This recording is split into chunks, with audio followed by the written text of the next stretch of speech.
What's going on, guys? It's Suk and I am back with a brand new video on Super Duper Tech. Now in today's video I will be unboxing both the GoPro Hero 5 Black Edition and the GoPro Hero 5 Session. I will also be uploading a camera test just so that you guys get a feel for what it's like to record footage on both of these cameras, as well as comparing it to the likes of an iPhone 7. So without any further ado, let's hit the titles.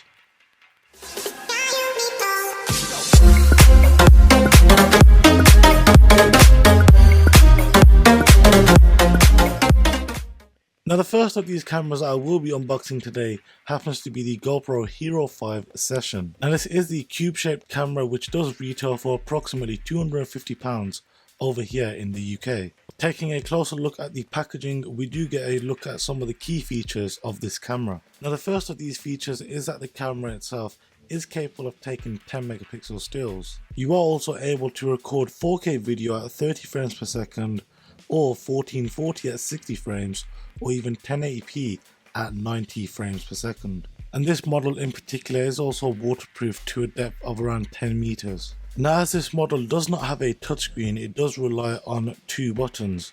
One is a simple mode button, while the other one turns the camera on and off, as well as gives you the ability to record and take pictures. Now as I said earlier, this model doesn't have a screen, so the best way to view what your camera is looking at is through the GoPro application that you can get for both Android and iOS. Now on the application itself you can change video settings such as the resolution, the frames per second, as well as the overall field of view. Now while shooting at 1080p you do get 5 different fields of view, the first being super view, then your typical GoPro wide angle view, a medium, linear and a narrow view. If you guys are curious as to what the linear view looks like when compared to, let's say, the super view, well, I will be testing that in the camera test video coming out very soon. So if you haven't subscribed, then make sure you do hit that subscribe button. Also, in terms of actually getting the GoPro and its mount off the packaging, you do have to lift up a flap and then you have to pinch the two clasps together and slide it off the packaging. Now once you have got this GoPro off the packaging, you will have to undo the screw mount to remove yet another piece of packaging. Now when it comes to talking about the shapes and dimensions of the GoPro Session, it is near enough identical to the previous model in that it looks like a cube.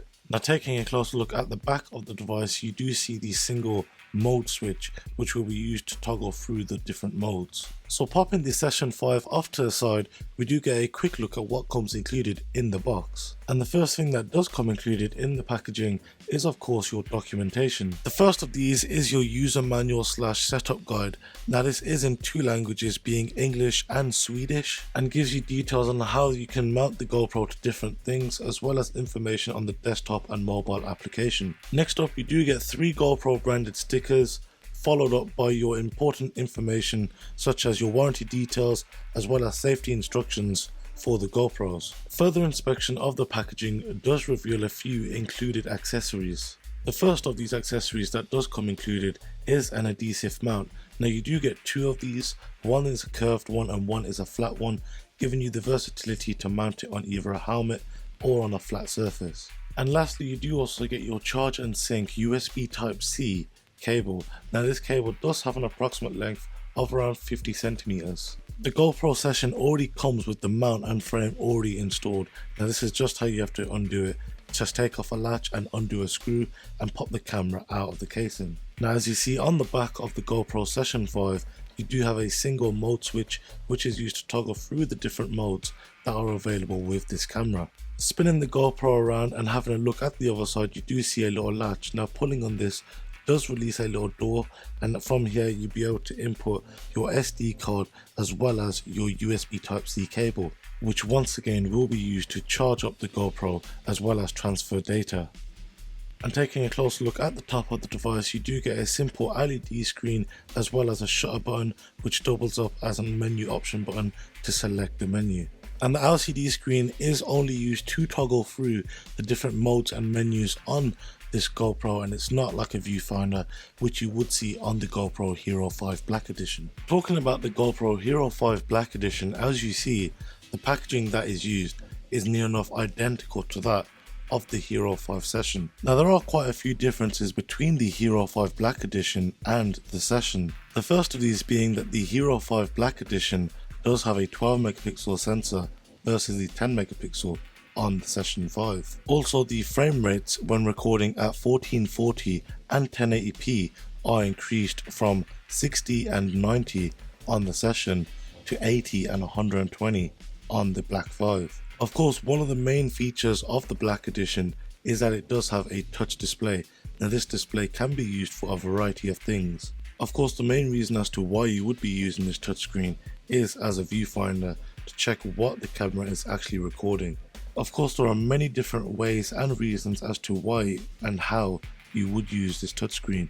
I will go over this in the full review, so if you aren't subscribed already, then do make sure you hit that subscribe button. Also, by using a USB Type-C to 3.5mm jack, you can use an external microphone. There are more features such as location capture using a GPS, as well as the ability to capture raw photos. And once again, I will be covering this in my in-depth review. As I said earlier when unboxing the Session 5, the GoPro does come with its frame and mount installed. This does also mean that you will have to unscrew the mount away from the frame just to remove a piece of packaging. So now that we've removed the GoPro from the packaging, we can have a look at what does come included in the box. In similar fashion to the unboxing of the Session 5, the documentation is the first thing that you see, which does mean that you get your user manual in English and Swedish, as well as 3 GoPro stickers and your warranty and safety information. And the accessories that come with the Black Edition are near identical to that found in the Session. Firstly, you do get the exact same USB Type-C cable with a length of around 50 centimeters. You do also get 2 adhesive mounts. One of them is curved and the other is a flat one. Now the curved one is intended to be used and applied to a helmet, while the flat one can be applied to any flat surface. And lastly, you do get a 1220 mAh rechargeable battery, which should be good for around 2 hours of 1080p recording or approximately 1.5 hours of 4K capture. The GoPro Hero 5 Black Edition does come with the frame and mount installed.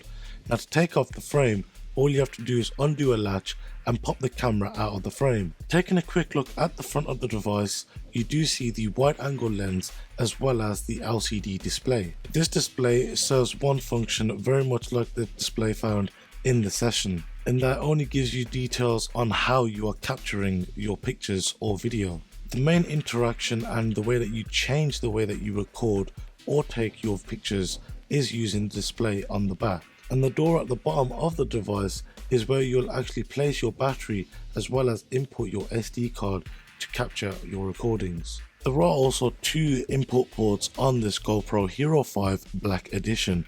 The first of these being a USB Type-C port to charge up the device as well as transfer data to your computer, and the second being a mini HDMI port to allow you to view your content on a larger screen. So guys, that has been it for today's video. I do hope you did enjoy it. If you did enjoy it, then make sure you subscribe and hit that like button. If you have got any questions or queries as to what you've seen in today's video, then go ahead and hit me up on my social media. And by clicking on the video in the bottom left, you'll be able to go and watch my 2016 MacBook Pro review. Thank you guys very much for watching. Have a good one.